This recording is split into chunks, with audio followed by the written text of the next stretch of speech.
Hi there, everybody. My name is Kate, and welcome to my channel, Trinergy Awakens Naturally. So my dog and I just came out. We came over here to Garden of the Gods to hike. It's a beautiful, beautiful park in Colorado Springs, Colorado, and it's very powerful. The rock structures here, the formations, all of them have a lot of wisdom. This is a place that I really come and get spooky, and hug trees and hug boulders and all kinds of things, and really restore and nourish my soul. And before I could even get here to park, I was getting a download, and I wanted to share that before we go for our hike. Felt like I needed to get this spoken because it was on my heart to do so. So anyway, pull in, friend, that there's a misperception in the spiritual community or in the therapeutic community or the healing community, whether it's Western psychology or our spiritual philosophy or whatever, that once we're healed, we no longer grieve or cry about any of the things that ever happened to us that were traumatic, the things that brought us to our knees. And I just wanted to put it out there that this also includes grief of those that have departed. When I hear people in the past, when I've heard people talk about, that you just get to a place where, you no longer grieve the person, you understand, a more ascended thought. And that always rubbed me weird, like, that just doesn't seem right. And I got a very clear finishing, or the next nuance rather, an understanding of what that is, because it ties into grieving parts of childhood or grieving parts of traumatized parts of us that are moving up and on in our ascension process, our unfolding in our journey, etc., through the ego death, etc., the hero's journey. But what came through is that the grieving and the sadness, or the being able to grieve and share space with some part of us that is sad in a moment, is not the same as still being in the moment, as that traumatized part, or as that part that's actively grieving the loss of someone or something, and in that overwhelmed state of grief necessarily. It doesn't mean that we would feel overcome with grief or sadness, or a need to just release tears, whatever we think they're related to. It isn't as simple as just to say, well, we are over that, and so we never grieve that again, or we, have processed it. That's one of my favorites, that, well, we've processed it, then we shouldn't really have any problems with it. And that if it comes up as a problem, then we haven't finished processing it. The process of processing, it's a process. Everything is a process. Everything is a cycle. And I never want to release some part of myself, or some, a pet or a person or whatever, to death, whether it be death of an identity in me or death of a physicality of someone that was important to me, that I just release them and I get over it at some point. If there comes a time where I'm overcome with grief or sadness, or a need to express, tears for some reason, I rarely, am I going to interview it to figure out why, because it's a release from my body. And the less I tamper with it and just allow myself to really go with that flow, the better it goes for me personally. However, oftentimes I'll get an image, or I'll think of something, or tears will come when I see something in my environment, or I see something that's particularly touching, etc., that it will bring up an image. And for instance, I grieve still about pets that I've had in the past that passed away, that were very significant to me. We have a very different relationship in the astral spaces than we did in 3D. However, parts of me just are really okay with honoring the fact that you meant that much to me, that I see something out here in my environment that, man, that just causes me to say,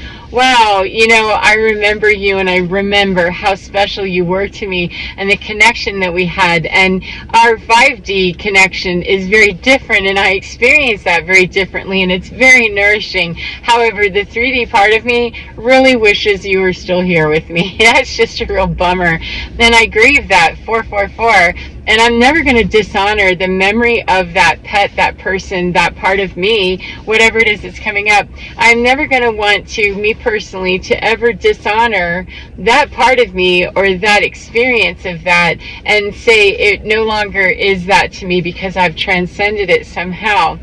Maybe that is true for some people. They get to that space. However, that always has seemed very dishonoring to me, that whenever I really wish that I could have, experience with a cat that I used to have, or a dog that I used to have, or a person that I used to have in my world, when I can no longer experience that tactily and physically in the 3D, I grieve that for the amount of time that it takes to grieve that. It's usually fairly short-lived, because I'm not stepping back into the wounded animal in me, the wounded, injured bird in me that couldn't cope with it. It's beyond that.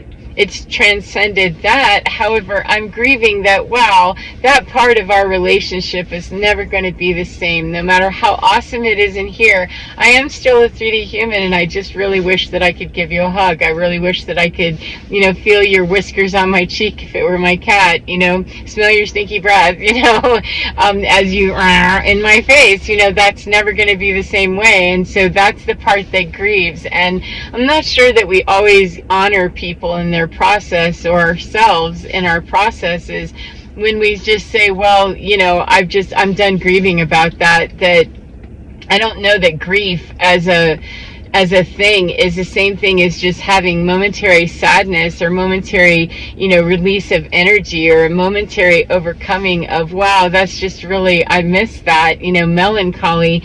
When it turns into a sustained way of life, that's called depression, and that's not what I'm talking about. I'm talking we've gotten beyond, that absolute just soul-crushing and heartbreaking experience, and we can look back and tap into that, experience that, and really feel the polarity and the duality of that, because we know, hey, this is a soul that transcended to a different space, and I enjoy them or experience them from a different space, that we can see the duality, live and breathe, and have our being in that duality, and pop out of, being in any extreme anywhere of the polarity.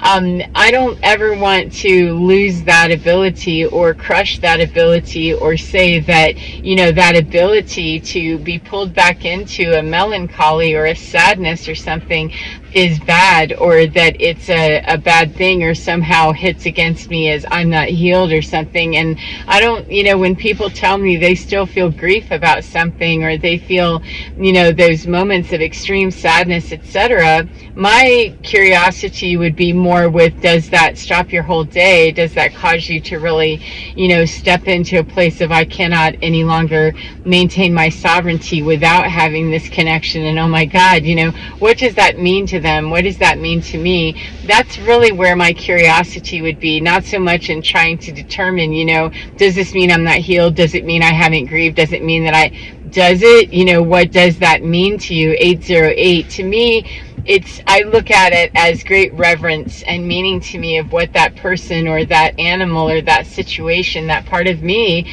what it is about that, what did that mean to me? And it honors that it means so much that I grieve that, and I feel a sense of, wow, great distinction in how much it is to have an absence of that. When I fall into the black hole of that absence, the absence becomes, oh my God, I can't function without it. That is a very different process, and that's what I think most people probably intend to mean when they say, we've made it past that. However, getting to the point, I was listening to someone, I won't bother to say, they were channeling a very well-known entity, that this person channeled the message that, well, why would you grieve the loss of that person? There's a person in the audience that said, I'm still really grieving and feel so very sad about the loss of my mother. And this is a woman that's tender, fresh right off the death of her mother, and I thought it was just kind of inappropriate, and just, wow, really shut this woman down based on what it looked like, and what she was saying was happening was her misunderstanding of, I'm not quite ready to pull into just experiencing them in a different realm, I really want to hug. Those are your apples to dump trucks kind of thing. That person who is channeling, I understood the nature and the esoteric message of what the person was channeling and what they were saying. However, I didn't think it was necessarily the best application for that woman at that time. That there's a need to fill the void of understanding there, that there is immense grief, there's immense measures of sadness, that the functional relationship, the day-to-day relationship that she clearly had with her mother was lost to her. All of the things that physically, the hugs, the kisses, the embraces, the I can call her on the phone, calling someone in spirit is very different, and many of us, we have to work very hard rather than just, punching in the numbers and auto dialing someone when we want to speak to them here in 3D. It's a very different experience to translate that into an alternate reality. And this woman was simply saying, how do I deal with this, and maintain my spiritual oneness, etc. And the channeler just kind of jumped right over the human experience, in my humble opinion, to get to the esoteric and the spiritual experiences. It's awesome. We are having all of it. We're multidimensional. We're having all of it all at the same time. However, most of us Slavs are down here. We're really only concentrating on one, maybe two. We might be concentrating real hard in our 3D, and we might, be paying attention to our alternate Ds, also simultaneously. However, if we're really 1111, if we're really drawn to our 3D experience with a death of a, significant family member that really is causing us grief, I find it much better to allow people to understand that you're no less of a spiritual being. Your multidimensionality didn't get erased because you're focusing your attention on your 3D experience. You are, ascended in that you have opened up your consciousness, opened up your willingness and your third eye to understand other things. Then let's deal with the reality, which is what we see. Whether it's where we choose to put all of our focus infinitely is another story. However, let's put our focus here where it's calling you to put your focus, so that we can heal the physical experience of that without disrespecting someone so much that we just say, well, hop on into that, spiritual, because bypassing the physical and bypassing and saying, well, we just experienced them some other way. I haven't seen that work very well for anybody, 1212, where we just transcend all of a sudden, that we no longer have to grieve, we no longer have to be sad, because this is all simulation and it's all crazy game making, and ha ha ha, you'll laugh about it when you get to the other side.